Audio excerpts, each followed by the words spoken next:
We are discussing the very strange notion that this world is likely a prison planet, with us humans as the inmates. Maybe a better way to describe this is to speak of the soul trap, the idea that we are deceived into reincarnating here on earth time and time again. Now, the soul trap might be a better description of our predicament, but whichever way you look at it, we are talking about a kind of a prison. If you consider the many deceptions we are told are employed to get us to agree to come back here and go through all the so-called learning experiences again and again, and, well, you get the picture. If you were to have presented this hypothesis to me just 20 years ago, I would have given you a blank stare, morphing into an uncomfortable sideways glance. You know the kind of thing. I'm wondering if you have maybe lost your mind kind of sideways glance. Much of my thinking at that time was pretty conventional. But since then, I have broken those chains of conventionality due to one experience and another, and reading unconventional books, thereby liberating my awareness and the way I see the world. With advances in science, especially quantum physics, and the rise of a new breed of scientist, many people, myself included, are finding our perceptions changing. The old school paradigm of materialism, which is a philosophical belief or worldview, which holds that physical matter is the fundamental substance in the universe, and all phenomena, including human thoughts and consciousness, can be explained in terms of material interactions, is being challenged. Materialism asserts that everything in the world, including human beings and their mental states, can be reduced to purely physical or mental components and exchanges. But nowadays, with numerous people having what some would describe as supernatural experiences, for these people, materialism makes no sense. For many, the supernatural is becoming the supernormal. Individuals are encountering a reality foreign to what is seen as ordinary, simply because of a perception shift. Epictetus, a Greek philosopher of the 1st and early 2nd centuries CE, said, "It's not what happens to us that matters, as much as our perceptions of what happens to us." End quote. Now, where am I going with this? Well, I'm the Grumpy Grandpa. Let's take a closer look, shall we?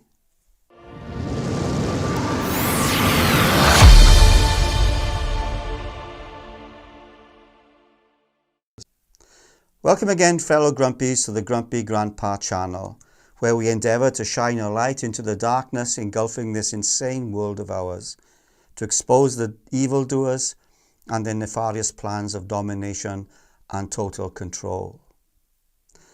Now, as mentioned in the intro, a new generation of scientists is criticizing materialism for its inability to account for the subjective experiences many are having, positing instead an alternative worldview, such as dualism or panpsychism, which theorizes that consciousness or mental states are also fundamental to the nature of the universe. Let's take, for example, a scenario based on the various experiences we all have leading up to the present moment, which show that each person's perception of reality is unique.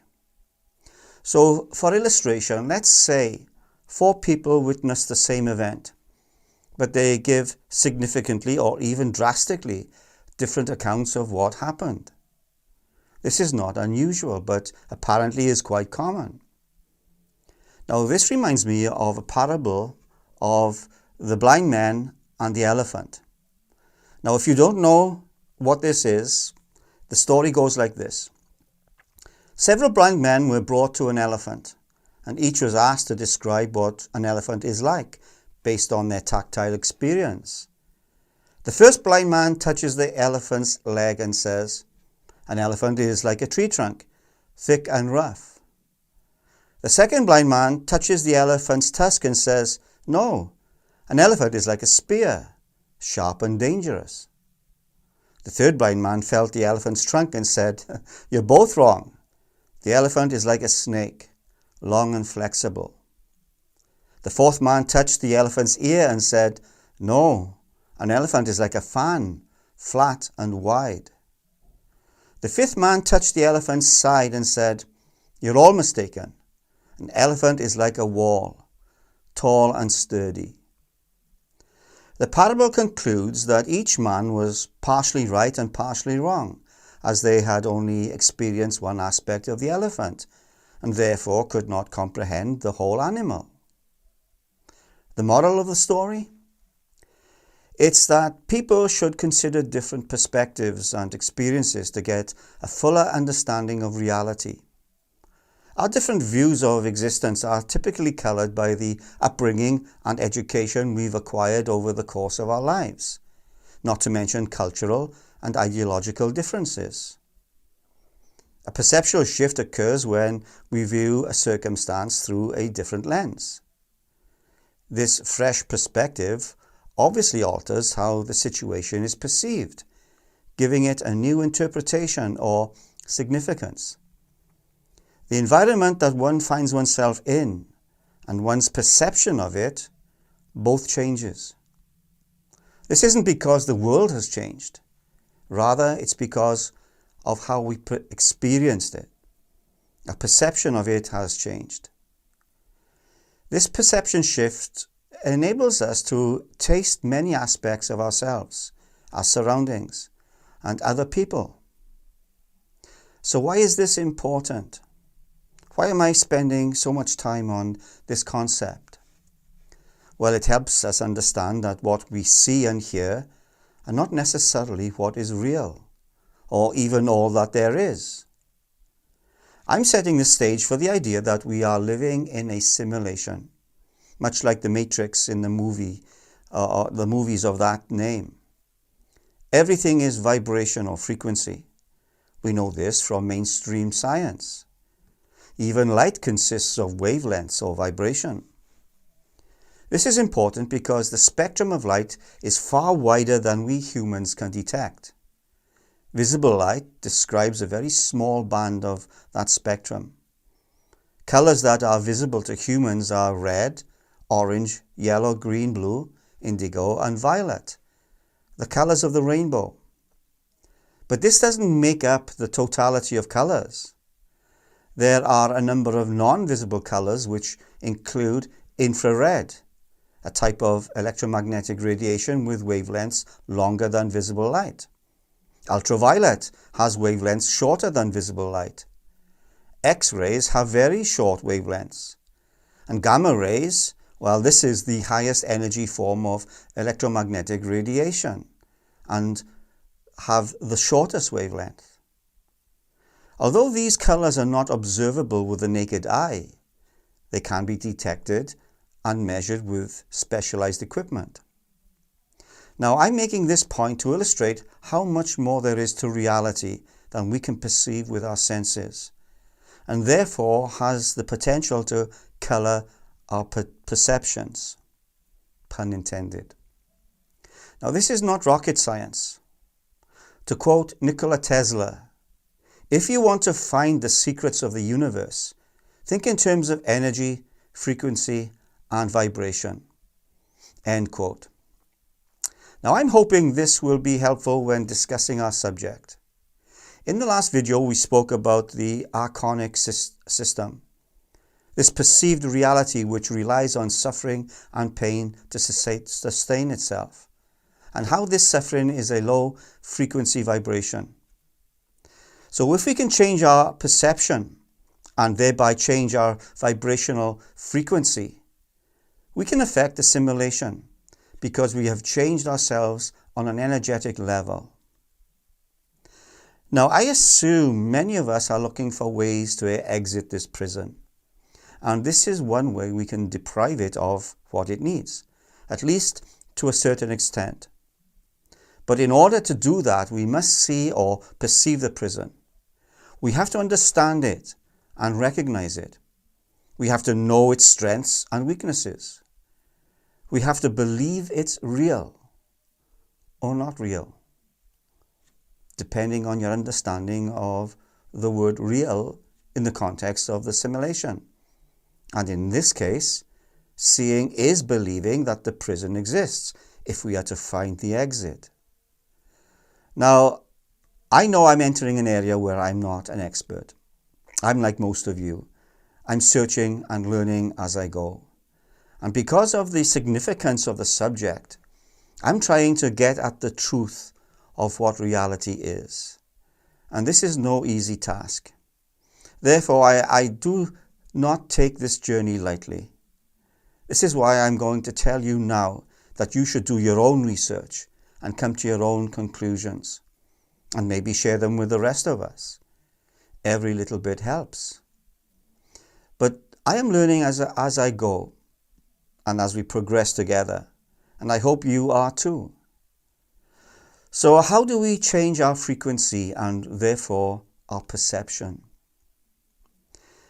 In our world, there are two kinds of people: those who see the glass as half full and those who perceive it as half empty. As we have seen, perception is a phenomenon that greatly affects how we understand and experience life and our world. Perception molds and shapes our experience of personal reality. Perception is a lens or mindset through which we see people, things, and events. Perception is everything, since it dictates behavior and experience. This information is vitally important when discussing the idea of whether we are on a planetary prison or not.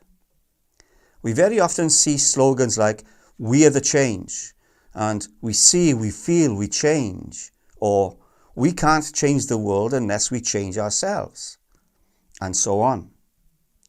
Now, I think there is some truth to this, though I believe the changes we are able to make are limited while we are in this simulation.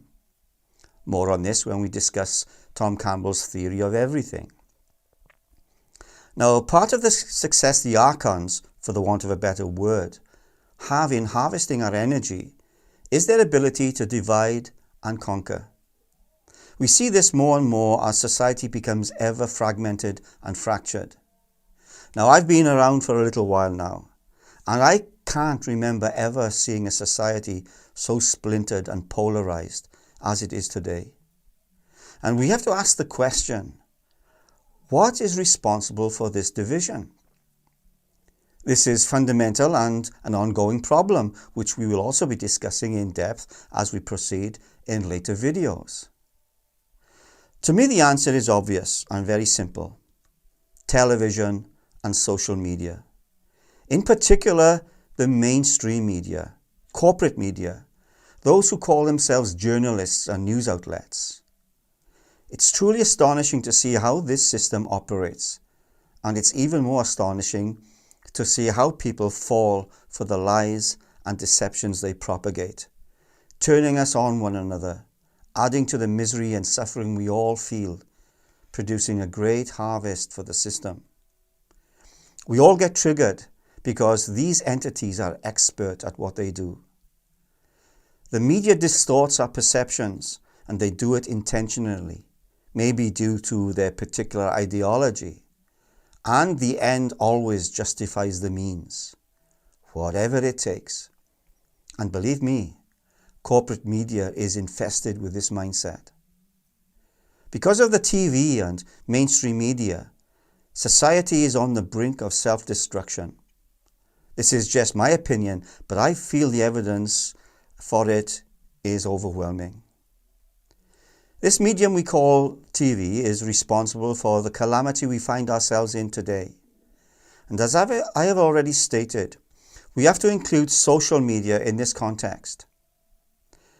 Today we have access to this toxicity like no other period in our recent history, with our TVs and cell phones available 24/7.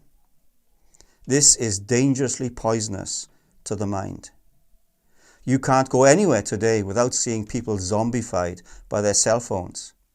Even the gym is not exempt from this craze. I see young men and women alike having these gadgets attached to their arms as they work out, completely absorbed in whatever it is they're looking at. This media element of the prison system will prove to be central to the way Loosh is manufactured.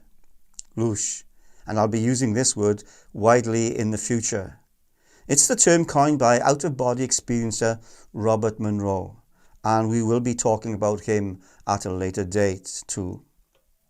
Loosh is a type of energy the beings who created this reality need and desire, and therefore harvest from us humans. Now, one of the difficulties I'm having right now is presenting this information in a logical way, if I could even call it that. I guess what I'm trying to say is I'm finding it difficult in packaging this information in a way that will be interesting and easily understood and digestible. There is so much to digest here that I ask you to be patient. The best thing to do, I think, from this point is to look at some of the different theories concerning the prison hypothesis or the soul trap. In this episode, we'll briefly look at the Gnostics and how they saw reality, and hopefully arrive at an answer on how to change our frequencies and deprive the system of its energy. Now, Howdy Mikowski, in his book, Exiting the Cave, on page 47, talks about the Gnostic story of creation. He begins by quoting from the Gospel of Philip, found in the Nag Hammadi. The world came about through a mistake. End quote.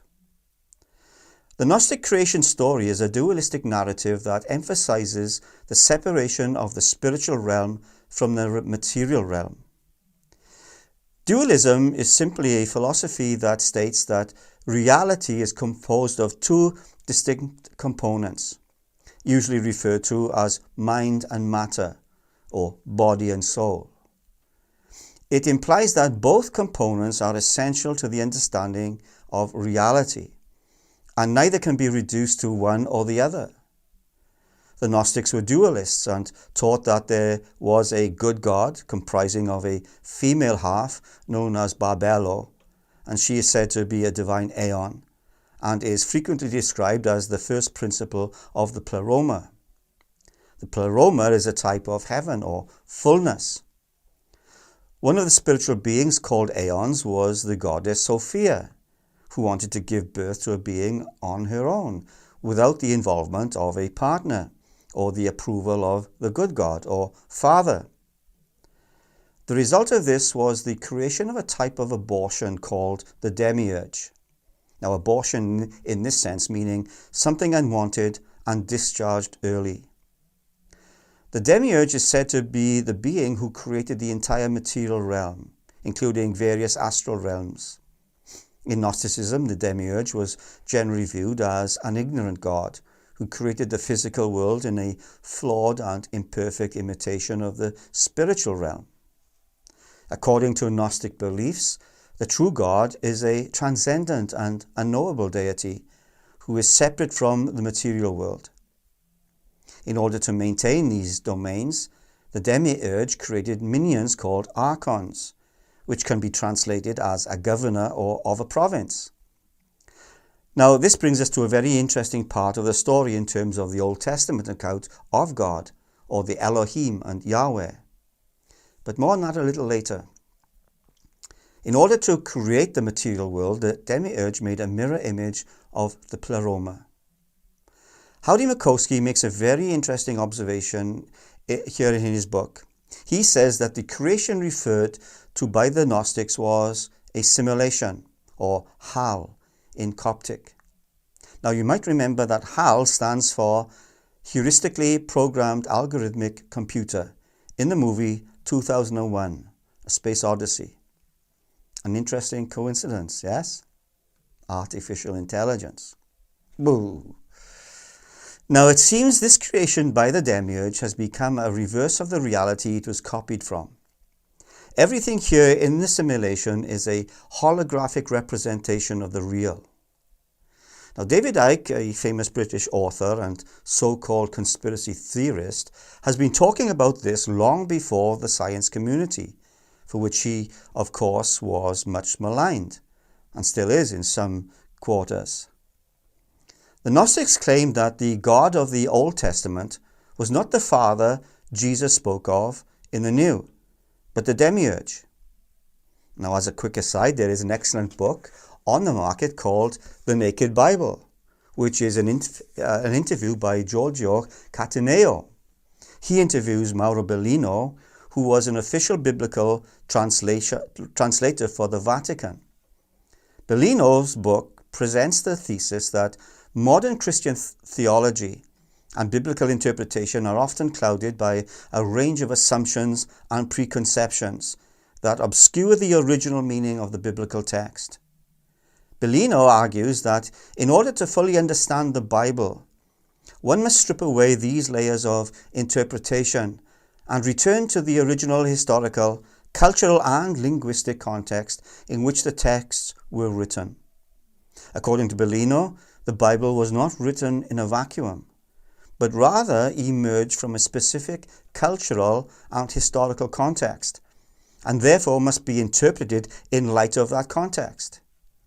He contends that many traditional interpretations of biblical texts are based on theological assumptions and historical inaccuracies, rather than on a careful consideration of the original language, literary style, and cultural milieu of the text.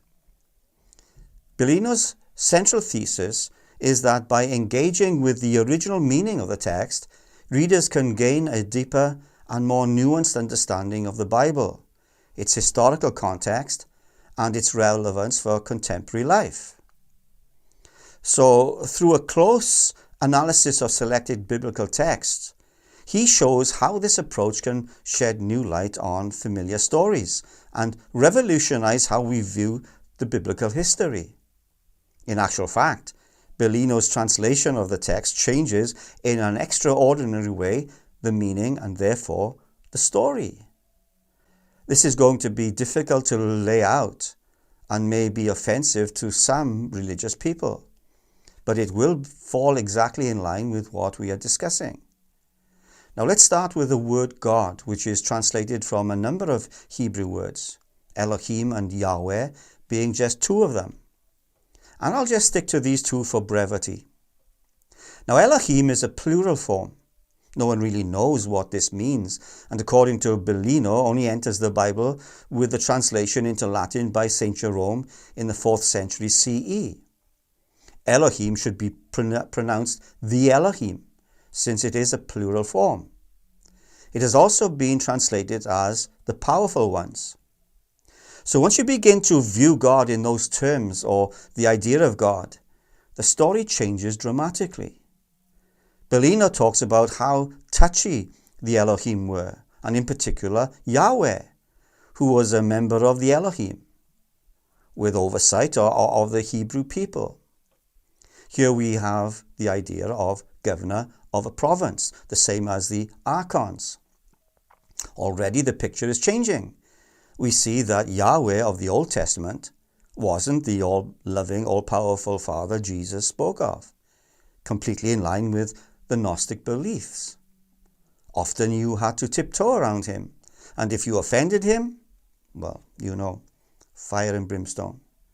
There was little to be done except sacrifice, if you were lucky.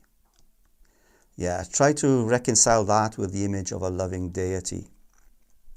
I recommend you read the book. It's enlightening to say the least, and he goes into great detail with the Hebrew translations. Far too detailed for this video. But it will change how you perceive the Old Testament God. Now, this little aside was to demonstrate how close to the truth the Gnostics might have been. Now, coming back to Gnosticism, we have seen the Gnostic creation story of man is a complex and multi-layered narrative that has different variations depending on the Gnostic tradition you're looking at.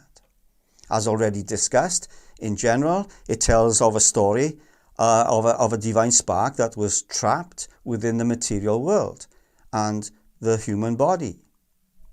To recap in general, in the beginning there was an ultimate, ineffable, and formless God known as the monad, or the One.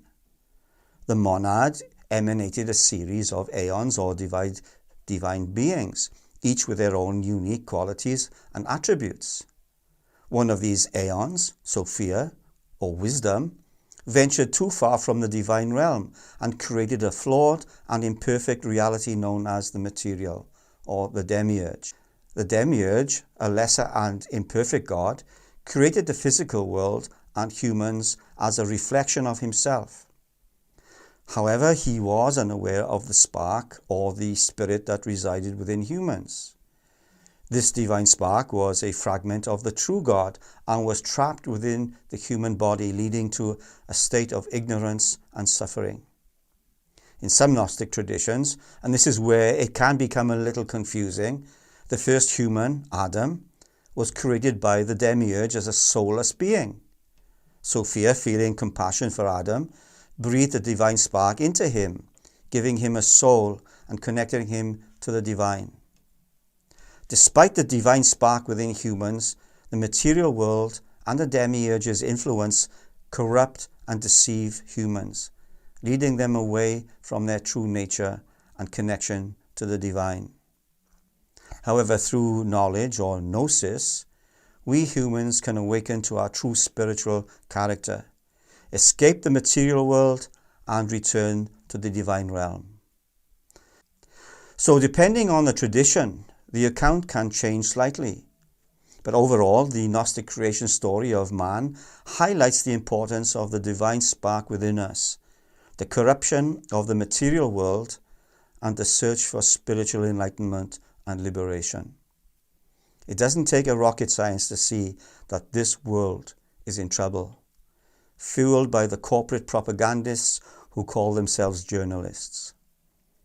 We need to escape this insanity, and this is what these series of videos are all about. Escaping the prison, exiting the cave is what I'm about. I'm the Grumpy Grandpa. Until the next time.